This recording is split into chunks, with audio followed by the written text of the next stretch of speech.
যাদের এখনো কোথাও চান্স হয়নি, একটার পর একটা পরীক্ষা দিচ্ছে এবং সব জায়গায় চান্স পাচ্ছ না, তারা ভিডিওটা স্কিপ করবে না, কারণ ভিডিওটা শুধুমাত্র তাদের জন্য হতে যাচ্ছে। ঠিক আছে? তো যাদের টার্গেট হচ্ছে গুচ্ছ, তোমাদের মধ্যে যাদের টার্গেট হচ্ছে গুচ্ছ এবং যারা এখনো কোথাও চান্স পাও নাই, অর্থাৎ ফেইলের উপর ফেল করতেছো, তাদের জন্য ভিডিওটা ইম্পর্টেন্ট হবে। তোমরা একটা জিনিস লক্ষ্য করেছো অলরেডি, যে তোমরা সবগুলো ভার্সিটির পরীক্ষা দিচ্ছ। তোমাদের অলরেডি যদি একটু বলে নেই, যে ঢাবির পরীক্ষা হয়েছে, রাজশাহীর পরীক্ষা হয়েছে, জাহাঙ্গীরনগরের পরীক্ষা হয়েছে, জগন্নাথের পরীক্ষা হয়েছে, চট্টগ্রামের পরীক্ষা হয়েছে, এরপরে সাস্টের পরীক্ষা হয়ে গিয়েছে। তো এই যে এতগুলো পরীক্ষা, তোমাদের কিন্তু এতগুলো পরীক্ষা মিনিমাম একজনের করে 8 থেকে 10টা করে এডমিট জমা পড়ে গেছে, তাই না? এতগুলো পরীক্ষা, এতগুলো এডমিট একটার পর একটা জমা হচ্ছে, আর সবগুলো রেজাল্ট আসতেছে ফেল অথবা you are not selected, sorry, এরকম, তাই না? তো তোমাদের এখন টার্গেট একমাত্র হওয়া উচিত বুঝছো। তোমাদের যদিও সামনে পরীক্ষা আছে, হাজী দানেশ এবং কুমিল্লা ভার্সিটির পরীক্ষা রয়েছে। তো এই দুইটা পরীক্ষা তোমরা দিয়ে দেওয়া আল্লাহর নামে, এবং তোমরা এই দুইটা পরীক্ষার পরে অথবা এখন থেকে যারা গুচ্ছ জন্য প্রিপারেশন নিচ্ছ, তাদের জন্য আজকে যে ব্যাপারগুলো নিয়ে কথা বলবো, তাদের একমাত্র অর্থাৎ শেষ ভরসা কি গুচ্ছ, অথবা কারা কারা চান্স পাবে, কারা কারা চান্স পাওয়ার পসিবিলিটি বেশি, এবং কত মার্কস পেতে হবে গুচ্ছতে চান্স পেতে হলে, এবং কিভাবে করতে হবে, তোমাকে কিরকম একটা রুটিন ফলো করতে হবে, সেটা তোমাদেরকে পূর্ণাঙ্গ গাইডলাইন দিয়ে দিব। তো ফার্স্টে দেখি যে এখানে এমসিকিউ তে 100টা থাকে তোমরা জানো, এবং টাইম থাকবে 1 ঘন্টা, নেগেটিভ 0.25, এবং সরাসরি ইউনিটে পরীক্ষা দিতে হবে, অর্থাৎ অন্য কোনো ইউনিটে তুমি পরীক্ষা দিতে পারবে না, নিজে ইউনিটে নিজেকে পরীক্ষা দিতে হবে। এতটুকু গেল। এখন শেষ ভরসা কেমন গুচ্ছ, দেখো তোমাদের গুচ্ছতে 14,000 প্লাস সিট রয়েছে, 14,000 প্লাস সিট রয়েছে, এটা সায়েন্স আর্টস কমার্সের জন্য। তো এই হিউজ পরিমাণে এতগুলো সিটের মধ্যে তোমার সিট লাগবে জাস্ট একটা। তোমার সিট কয়টা লাগবে? তোমার সিট লাগবে একটা। তোমার এই 14,000 সিট লাগবে না ভাই, তোমার সিট জাস্ট একটা প্রয়োজন। তাহলে একটা সিটের জন্য কিভাবে পড়তে হবে, আমাকে কি কি স্কিপ করতে হবে? তোমার ভর্তি পরীক্ষায় সবচেয়ে বেশি ইম্পর্টেন্ট হচ্ছে স্কিপ করা। তোমাকে বাদ দেওয়া শিখতে, ভাইয়া তুমি সব পড়ে তো কুল পাবা না, এটা হিউজ পরিমাণ পড়াশোনা। এই জন্য তোমাকে বাদ দিয়ে পড়তে হবে, যে কোন টপিক গুলো পরীক্ষায় আসতেছে না, কোন টপিক গুলো থেকে স্যার কোশ্চেন করতেছে না, এই ব্যাপারগুলো তোমাকে একটু বেশি বুঝতে হবে।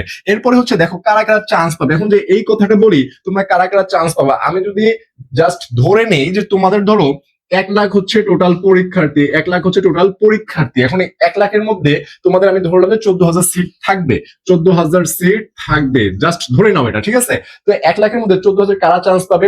তার মধ্যে দেখো তোমার এই 1 লাখের মধ্যে তোমার আমি বলে দেই, এরা লিগ্যাল পরীক্ষার্থী, অর্থাৎ পরিশ্রম করে কারা চান্স পাওয়ার জন্য যাচ্ছে, এরকম তুমি এখানে পরীক্ষার্থী পাবা মাত্র 30,000 প্লাস, মাত্র 30,000 প্লাস পরীক্ষার্থী পাবা, যে হচ্ছে পড়াশোনা করে এখনো হাল না ছেড়ে, যে একটার পর একটা ফেল করতেছে, তবুও সে পড়াশোনা করে একদম লিগালি পরিশ্রম করে পরীক্ষা যাচ্ছে, জাস্ট 30,000। তাহলে মাইনাস হচ্ছে এখানে কত? মাইনাস হচ্ছে 70,000, 70K অলরেডি মাইনাস হয়ে গেছে। এরা কিরকম স্টুডেন্ট, এর ব্যাপারটা একটু বলে নেই। এই যে ঢাবিতে ফেল করেছে, রাজশাহীতে ফেল করেছে, জগন্নাথ, জাহাঙ্গীরনগর, তারপর এই চট্টগ্রাম, সাস্ট, এতগুলো যে পরীক্ষা হয়ে গিয়েছে, এখানে চান্স পায় নাই। আবার কেউ কেউ আছে ঢাবিতে অথবা রাজশাহীতে না হওয়ার পরে তারা অলরেডি হাল ছেড়ে দিচ্ছে। এই যে হাল ছাড়া স্টুডেন্ট গুলা, এখানে কিন্তু অনেক ভালো ভালো, অনেক ব্রিলিয়েন্ট, অনেক ট্যালেন্ট স্টুডেন্ট ছিল, কিন্তু এই হাল ছেড়ে দেওয়ার কারণে তাদের এই ঢাবির পরে একটাতেও চান্স তো হয় নাই, গুচ্ছতেও তারা পরিশ্রম করতেছে না, অর্থাৎ তাদের গুচ্ছতেও চান্স হবে না। এই হিসেবে 70,000 স্টুডেন্ট তুমি এখানে মাইনাস করে দিতে পারো। তাহলে তোমার প্রতিযোগিতা হবে জাস্ট এই 30 থেকে 35,000 স্টুডেন্টের সাথে। এরা এখনো পরিশ্রম করতেছে ভাইয়া, ঘুমটাকে একটু কমাই দিয়ে দেখা যাচ্ছে তারা 5 থেকে 6 ঘন্টা ঘুমাচ্ছে, বাইরে আড্ডা দেওয়া কমাই দিছে, ফোন স্ক্রলিং কমাই দিছে, বাইরের আশেপাশে যত নিউজ আছে যে কানে আসছে, তুমি কেন চান্স পাচ্ছ না, এরা কেন করছো, তোমাকে টাকা দেওয়া হচ্ছে, অমুক মেয়ে অমুক ছেলে চান্স পাচ্ছে, তুমি কি করতেছো, এই সব কিছু একটা ব্যাগের মধ্যে ঢুকায় সে বেডের তলে ঢুকায় রাখছে। তারা এগুলাতে কোনো মাথা ব্যথা নেই। সেই হচ্ছে 30,000 স্টুডেন্ট। এই 30,000 মধ্যে এরা ভাইয়া 14,000 ভাগ্যক্রমে চান্স পাবে, বাকি যে 16,000 এরা কিন্তু পরিশ্রম করেছে, হয়তো বা চান্স পাবে না, ঠিক আছে? এবং তুমি এখানে দেখো তোমার এই যে মেরিট লিস্টটা দিবে, এখানে আবার বেশ কিছু স্টুডেন্ট পাবা যারা হচ্ছে ঢাবিতে টপ করছে, রাজশাহীতে টপ করছে, জগন্নাথ, জাহাঙ্গীর সব টপ করে আবার গুচ্ছতে পারছে, সেখানে পরীক্ষা দিচ্ছে, সেখানে তো একটা সিট পেয়েছে। তবে তারা দেখা যাবে এইসব ভার্সে চলে যাবে, অথবা গুচ্ছতে ভালো সাবজেক্ট হয়তো সেখানে ভর্তি হবে, ঠিক আছে? তো এই যে হচ্ছে তোমাদের স্টুডেন্টের কোয়ালিটি, তোমরা এই 30,000 সাথে তাহলে তোমাদের পরিশ্রমটা হবে, মানে এই কম্পিটিশনটা হবে। এরপর দেখো যে কত মার্কস পেতে হবে, এই ব্যাপারটা যদি একটু বলি। তোমার এই 100 মার্কস আছে ভাইয়া, তোমাকে 100-র মধ্যে 100 পেতে হবে না চান্স পাওয়ার জন্য। তোমাকে কত পেতে হবে? তুমি যদি মানবিক বা কমার্সের স্টুডেন্ট হও, মানবিক বা কমার্সের স্টুডেন্ট হয়ে থাকো, তাহলে তোমাকে এখানে জাস্ট 50 থেকে 55% মার্কস পেতে হবে। 50 থেকে 55%, 50 থেকে 55% মার্কস। সবচেয়ে একদম সেফ জোন হচ্ছে 55% মার্কস পাওয়া। 55% মার্কস পেলে তোমার ইনশাল্লাহ গুচ্ছতে যে কোনো একটা ভার্সিটি সাবজেক্ট চলে যাবে, তুমি মোটামুটি ভালো রকমের ভার্সিটি পেয়ে যাবা। যদি 55% মার্কস থাকে, এটা যদি প্লাস থাকে, তো আরো ভালো ভালো সাবজেক্ট, আরো ভালো ভালো ভার্সিটি পেয়ে যাবা। তোমাদের 19টা ভার্সিটি আছে, এবং সায়েন্সের যারা আছো তাদেরকে 50% মার্কস পেতে হবে। অনেক সময় আমরা দেখি যে 50% এর নিচেও নেমে যায়, 48, 47 এরকম মার্কসের চান্স হয়ে যায়। তাহলে তোমাকে জাস্ট অর্ধেক হাফ মার্কস পেতে হচ্ছে, 0.5% মার্কস। এই 0.5% মার্কস তুমি 6 মাস পরিশ্রম করতেছো, 6 মাসের পরিশ্রমে এটাকে আরেকটু দীর্ঘায়িত করে আরেকটু পরিশ্রম করে তোমার কি এই 50% মার্কস তোলা পসিবল না? অবশ্যই পসিবল, যদি তুমি পরিশ্রমটা এখনো করে যেতে পারো এবং হাল না ছাড়ো। এরপরে দেখো কিভাবে পড়তে হবে, এটা যদি এখন একটু বলি। তুমি সায়েন্স হও, আর্টস হও, অথবা কমার্সের স্টুডেন্ট হও, আমি বলবো যে তোমার অলরেডি পড়াশোনা তুমি অনেক করে ফেলেছো। তোমার যে পড়াশোনা আছে, তোমার পড়াশোনা তুমি অলরেডি অনেক করে ফেলেছো, মানে অল পড়া, মানে সবগুলো পড়াশোনা করে ফেলেছো। তাহলে তোমার চান্স হচ্ছে না কেন? এটা হচ্ছে একটা কোশ্চেন। এবং কিভাবে পড়লে চান্স হবে, এটা হচ্ছে আরেকটা কোশ্চেন। তো চান্স হচ্ছে না কেন সেটা একটু বলে নেই। চান্স হচ্ছে না কেন, এটা একটা মেন রিজন ভাই, একদম মেন রিজন হচ্ছে যে তুমি গুছানো পড়া পড়তে পারো নাই, গুছানো পড়া করতে পারো নাই। এই গুছানো পড়াশোনা করতে না পারার কারণে তোর পড়াশোনা অনেক হয়েছে, কিন্তু পাজেল টাইপ, মানে এলোমেলো পড়াশোনা হয়েছে, যার কারণে কিন্তু এখানে তোমার চান্সটা হচ্ছে না, একটা পর একটা ভার্সিটিতে তুমি ফেল আসতেছে। এরপরে দেখো আবার কিভাবে পড়লে তোমার চান্স হবে। এখন এখানে বেশ কিছু তোমার রিজন আছে যে কিভাবে পড়লে তোমার চান্স হবে। একটা হচ্ছে যে পরীক্ষার হলের কথা যদি একটু বলি, তোমাকে নেগেটিভ মার্কস দেখানো থেকে বিরত থাকতে হবে, নেগেটিভ মার্কস দেখানো থেকে বিরত থাকতে হবে। ম্যাক্সিমাম স্টুডেন্ট চান্স হয় না। এই যে তোমার যে এখানে যে 16,000 স্টুডেন্ট, কত, হ্যাঁ 16,000 স্টুডেন্ট চান্স পাবে না, তার মধ্যে 16,000 একটা মেন রিজন হচ্ছে এদের অনেকে ভাই নেগেটিভ মার্কস দেখাবে, নেগেটিভ দেখানোর কারণে তাদের চান্স হবে না। এই জন্য পরীক্ষা হলে নেগেটিভ মার্কস দেখানো থেকে বিরত থাকতে হবে, এবং তোমার মাথাটা ঠান্ডা রাখতে হবে। এটা হচ্ছে পরীক্ষা হলের কাহিনী। তো পরীক্ষা হলের কাহিনী তো পরে তুমি এই সময় কি করবা, সেটা হচ্ছে যে তোমাকে এই সময় সবচেয়ে বেশি বেশি ধরে করতে হবে, সেটা হচ্ছে স্কিপ। তোমার কোন কোন টপিকগুলো থেকে কোশ্চেন আসতেছে না, এই জন্য তোমাকে এই টপিকগুলো স্কিপ করতে হবে। সেটা কোথায় দেখতে পারবা?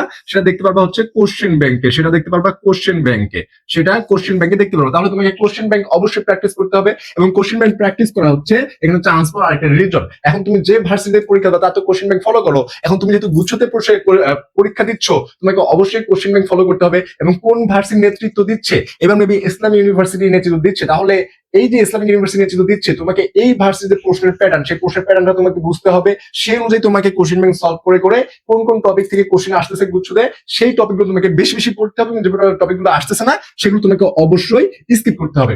এখানে আরেকটা হচ্ছে, যে টপিকগুলো তোমার বেশি আসতেছে সেই টপিকগুলো তোমার সবগুলো পড়তে হবে, সেগুলো একদম মানে এ টু জেড, বেসিক থেকে অ্যাডভান্স। সেটা ফিজিক্স হোক, কেমিস্ট্রি হোক, ম্যাথ হোক, বা ইংরেজি হোক, বাংলা হোক, যে কোনো সাবজেক্ট হোক, তোমাকে সেই টপিকগুলো বেশি বেশি পড়তে হবে। এবং আরেকটা হচ্ছে প্র্যাকটিস, তোমাকে বহুত পরিমাণে প্র্যাকটিস করতে হবে, প্র্যাকটিস কেন করতে হবে, এবং তোমার এই প্র্যাকটিস গুলো কিরকম হবে? ধরো তুমি একটা মডেল পাওয়া যায়, বাজারে অনেক বইয়ের মডেল শিট পাওয়া যায়, সেগুলো জাস্ট অ্যান্সার শিট দেখানোর জন্য, ঠিক আছে? প্রশ্ন থাকে, তুমি নিচে অ্যান্সার দেখাবা। এই জিনিসগুলো কিনে তোমার যেটা কাজ হচ্ছে, তুমি স্টোবাস চালু করবা। স্টোবাস চালু করে তোমার এই যে 100টা এমসিকিউ দেখানোর ট্রাই করবা তোমার 50 মিনিটে দেখানোর ট্রাই করবে, এবং তুমি দেখবে 50 মিনিটে তুমি কতটা দেখাতে পারতেছো, এবং তুমি কয়টা নেগেটিভ খাচ্ছ, ঠিক আছে, ফার্স্ট টাইমে।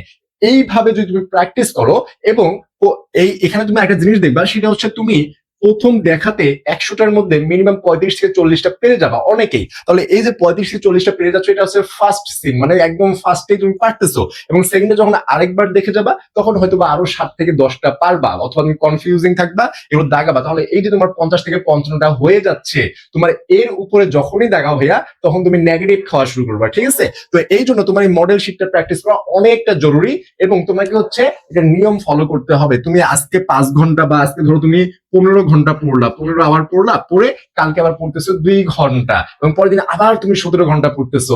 লাভ কি? তোমার তো এই যে 2 ঘন্টা পড়লা, এর চেয়ে তুমি রেগুলার পড়ো না, রেগুলার 7 থেকে 8 ঘন্টা করে পড়ো, 7 থেকে 8 ঘন্টা করে পড়ো, দেখো কতগুলো পড়া হয়। 7 থেকে 8 ঘন্টা তুমি যদি পড়তে পারো, জাস্ট একদম মনোযোগ দিয়ে, তোমার এখানে হিউজ পরিমাণ পড়াশোনা হবে, তুমি কল্পনাও করতে পারবে না। তোমরা অনেকেই আছো এখনো টানা 5 ঘন্টা পড়াশোনা করো নাই, তোমরা এখানে মানে দিনে মিনিমাম 8 থেকে 10 ঘন্টা একটু পড়ে দেখো, তোমার পড়া অনেক অনেক হয়ে যাবে। এবং এই যে স্ট্র্যাটেজি গুলো বললাম, এগুলো জাস্ট একটু ফলো করে দেখো, প্রিপারেশনটা অবশ্যই অবশ্যই ভালো হবে। এবং যারা এরকম প্রিপারেশন নিতে চাও, যে ভাই আমরা গাইডলাইনে থেকে এরকম প্রিপারেশন নিতে চাই, তারা এই যে আমাদের অনলাইন কোর্স রয়েছে জিএসটি আইসিউ 0.4, যেহেতু তোমাদের এখন মানে যাওয়া অবস্থা, তোমাদেরকে এখন আইসিউ থেকে বেড়ে নিয়ে আসতে হবে। কিভাবে বেড়ে নিয়ে আসতে হবে, কিভাবে পড়াশোনা করালে তোমাদের এই যে ল্যাকিংস গুলো এগুলো ফিল আপ হয়ে যাবে, তোমার নিজের মধ্যে একটা কনফিডেন্স পাবা। এই জন্য আমাদের এই ব্যাচটা, এবং তুমি এই ব্যাচে এনরোল করতে চাও 01720828052, এই যে নাম্বারটা রয়েছে এখানে ডিরেক্ট কল দিও, তোমার হোয়াটসঅ্যাপে নক করে ভাইয়া তোমার মাত্র 1020 টাকা কিন্তু মানবিক অথবা বিজ্ঞান যে কোনো ইউনিটের জন্য এখানে প্রস্তুতি নিতে পারো। একদম ঘরে বসে, এবং ঘরে বসে সবগুলো ক্লাস করতে পারবা, এবং যে কোনো সময় ক্লাস করতে পারবা, কারণ রেকর্ডেড ক্লাসগুলো তোমাদের জন্য থাকবে। ঠিক আছে, তো সবার জন্য শুভকামনা যারা চান্স পাচ্ছ, এবং তোমাদের যেহেতু সামনে কুমিল্লা এবং হাজিরা পরীক্ষা, এই জন্য তোমাদের শুভকামনা রইলো। এবং যারা চান্স পাচ্ছ না তারা হতাশ হবে না ভাইয়া, হতাশ হওয়া যাবে না, কারণ তোমাদের এখন মনে রাখবা যে তোমাদের রিজিকটা এখনো নির্ধারিত রয়েছে, তোমাদের রিজিক একজন সিলাই নিতে পারবে না। এই জন্য তোমার জাস্ট চিল থাকো এবং পড়াশোনা করো, কোনো পেন প্যারা কিচ্ছু নেওয়ার দরকার নেই, পড়াশোনা করে যাও, একটু কনফিডেন্স থাকো, এখানে পড়বা যেখানেই পড়বা, রুমের মধ্যে পড়ো, একা পড়ো, কোনো প্রবলেম নেই, কিন্তু পড়াশোনা করো, পরিশ্রম ধরে রাখো, ইনশাল্লাহ দিন শেষে জয়টা তোমারই হবে। তো সবাইকে ধন্যবাদ, আসসালামু আলাইকুম, দেখা হবে নতুন কোনো ভিডিওতে।